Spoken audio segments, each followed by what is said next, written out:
मुंबईहून कोकणाला जाणारा रस्ता असेल, आज काय स्थिती या रस्त्यांची? अरे अटल सेतूला भेगा पडल्या, 4 महिने झाले नाही. समृद्धीला वर्ष कंप्लीट झालं नाही, तो तुटला. हे राज्य चालू आहे यांचं. आणि सांगतात 40 वर्ष लाईफ या रस्त्याचं. 40 वर्ष लाईफ आहे तर 4 महिने का टिकला नाही? समृद्धी मार्गाला का भेगा पडल्या? मी परवा या संभाजीनगरहून वैजापूरला जात असताना 68 कोटी रुपयाचा रस्ता गारजच्या पुढे, बघा 4 महिने झाले नाही, पूर्ण खड्डे. म्हणजे सरकार आहे का नाही आहे की नुसतं गुत्तेदार लुटतात या महाराष्ट्राला, जनतेला? जनतेच्या पैशातून हे कामं होतात. नुसती लुटमार चालू या महाराष्ट्राची. आणि इकडे 1,500 रुपये द्यायचे, 2,000 रुपये द्यायचे शेतकऱ्याला, इकडे महिलांना 1,500 द्यायचे, आणि त्याच्यात सांगायचं वा वा महाराष्ट्र चालू आहे. मला वाटतं जनता या महाराष्ट्राची सुजाण आहे, सुजाण आहे. चांगल्या पद्धतीनं विधानसभेत धडा शिकवणार.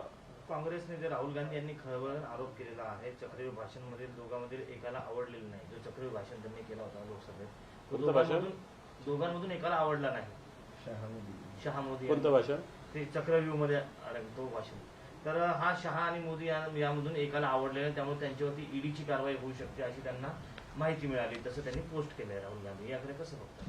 हे पण या देशात जो विरोधात जातो त्याच्यावर ED, CBI, Bharatiya Janata party, मित्र म्हणजे नामर्दांची पार्टी आहे, आमोर समोर लढत नाही. अशा पद्धतीने ईडी, सीबीआय इन्कम टॅक्सला घेऊन लढते.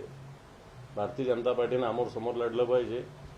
कोणता का पक्ष असेल, मग ममता बॅनर्जी असेल, नाही तर तो झारखंड असेल, तो शिबू सोरेनचा पक्ष असेल, नाही तर आमची शिवसेना असेल, ओपन लढलं पाहिजे. सपा असेल, लालूंचा पक्ष असेल, ओपन लढलं पाहिजे. ईडी, सीबीआय, इन्कम टॅक्स हे तर यांची पिल्ल आहेत. मागासवर्ग आयोगाने हायकोर्टात एक प्रतिज्ञापत्र सादर केलं आणि त्याच्यामध्ये असं म्हटलंय की मराठा समाजाचं मागासलेपन अपवादात्मक आणि मराठा समाजाला नोकरी आणि शिक्षणात आरक्षण देणं गरजेचं आहे.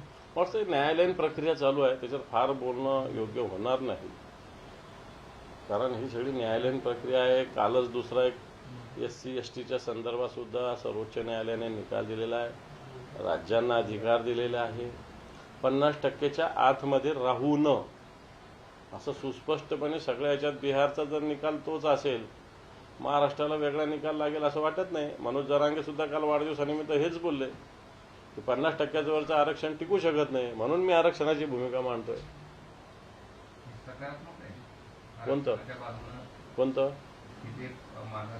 हे पण निवडणुकांपुरतं हे सरकार हे करणार, आणि केंद्र सरकार किंवा सुप्रीम कोर्ट सुद्धा चालढकल करणार, निवडणुका काढणार.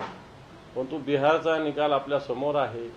50%च्या वर जे काही आरक्षण आहे हे कायदेशीर नाही असं सुस्पष्टपणे बोललं आहे.